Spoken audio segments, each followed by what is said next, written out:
Sloan. And Dr. Leslyn Lewis.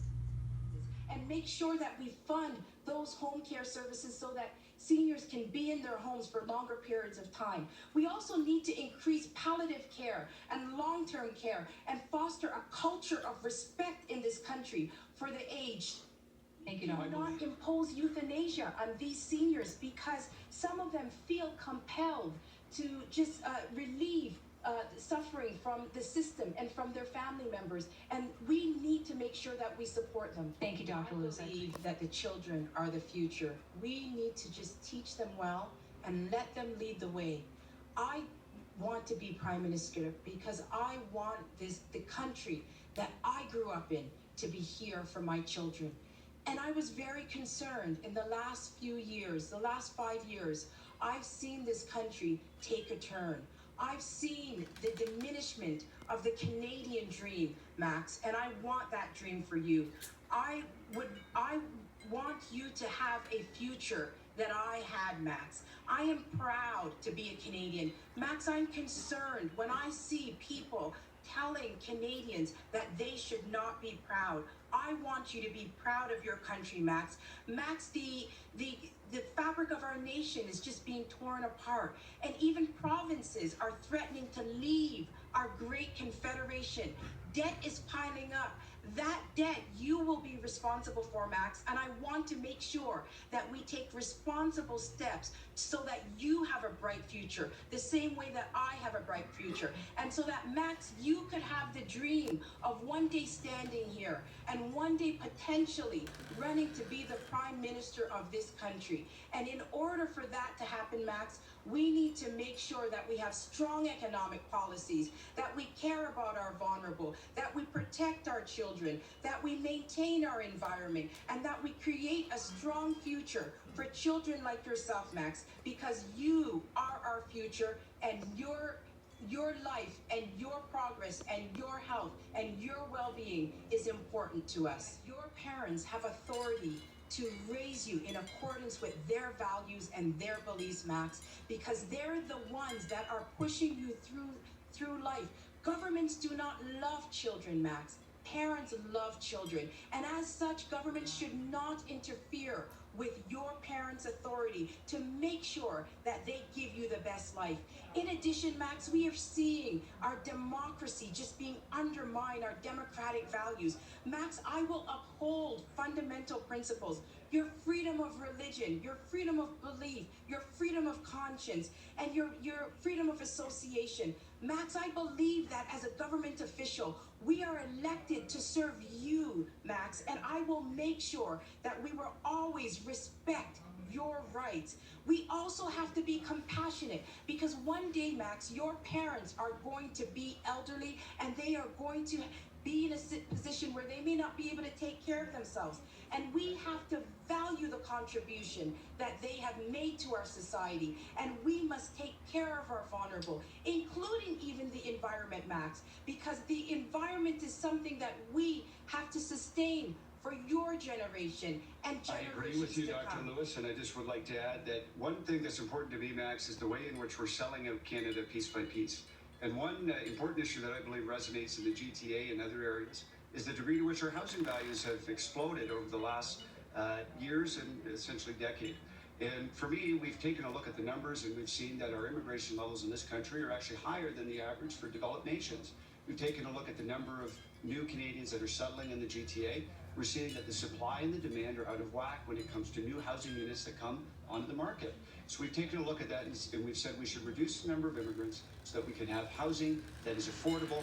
Without affordable housing, we can't live and work and enjoy life as it was meant to be. And one other thing I'll mention just quickly is the Paris Agreement. The Paris Agreement is selling out our oil and gas industry. It has an aspirational goal of net zero by 2050, by the second half of this century. That means an aspirational goal of shutting down our energy sector. We cannot do that. And I ask these other candidates here tonight Max, to agree with me. I'm very concerned about your generation being saddled with debt.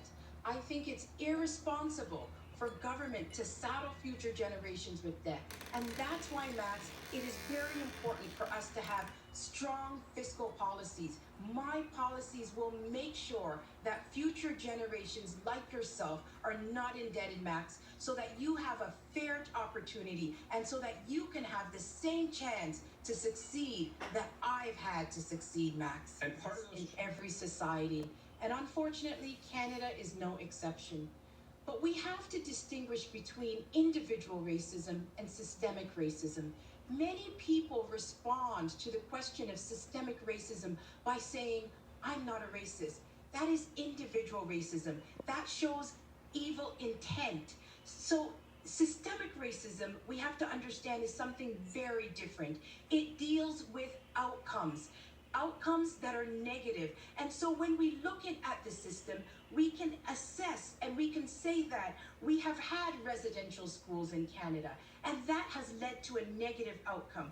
We can say that there are different outcomes in the educational system, and those can be tied with race. We know that there are different outcomes in the criminal justice system. If we take, for example, even a First Nations person, a First Nations person charged with the same crime as a non-First Nations is more likely to be found guilty of that crime. It's more likely to be charged. When charged, higher conviction rate. When convicted, higher sentences. Less chance to get bail. So these are things within the system that we have to say that we can make better. Canada is the best country in the world, but that does not mean that we have an opportunity to not make it better. I feel that what we should do is we should examine the systems and attempt to move away from saying that we are going to be destructive and destroy systems that are imperfect. All systems are imperfect, and so we need to look at them. We need to look at how we can modify certain institutions, such as our police, how we can modify our education system, how we can modify our criminal justice system, so we have better outcomes. If he wants to do something about making this country a better place, he can do it. And so I think it's very, very important that we have realistic, real changes. And I don't believe that defunding the police is a belief that we have to look within. I believe that we should never again be in a situation where we are unprepared. That's why it's important for us to develop our manufacturing capacity, and we need an emergency preparedness strategy so that we are never found in this position again.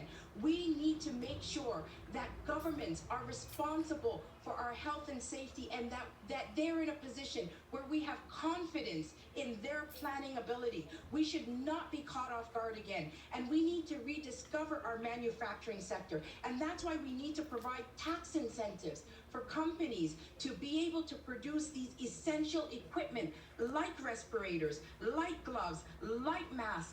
Those things should be produced within our country.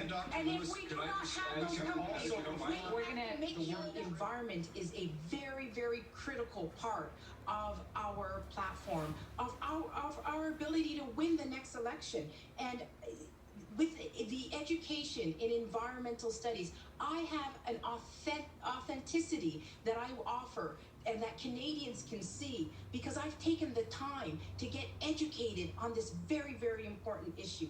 I also have private sector business experience, and I realize that the anti-business policies that this government has pushed over the last 5 years, it is turning off a lot of business owners. We know that small and medium-sized businesses employ over 80% of the Canadian population. And so we need strong business policies that promote businesses. I agree with what Mr. Begins at home. We need good, strong domestic policy. And so we need a good, strong national purpose and values. And that means we need to get our own house in order first. We have to look at the top threats to our national security. And that is, we have to look at our Canadian identity, our sovereignty, our economy, our fundamental democratic values, and our respect for in the international arena will improve.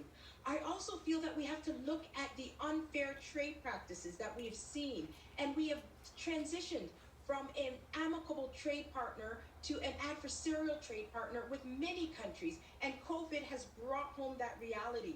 Another reality that COVID has brought home is just that we cannot rely on any country, even our allies, because when it came to things such as respirators, which were essential, Mr. Trump decided that he was going to keep it for his own people. And that's a decision that he could make. But I never want to be placed in that decision again, where we are relying on our ally. We think that they will be there for us, and they fail us. And so what we need to do is we need to look at some of the U.S. protectionism mechanisms that they have in place, and we need to renegotiate our agreements on certain issues. And it doesn't matter who the president is, whether it's Donald Trump or someone else. We need to approach the president of the United States with respect, and we can build amicable trade relations and build bridges and restore the relationship with our best and strongest ally. Thank you, Dr. Lewis.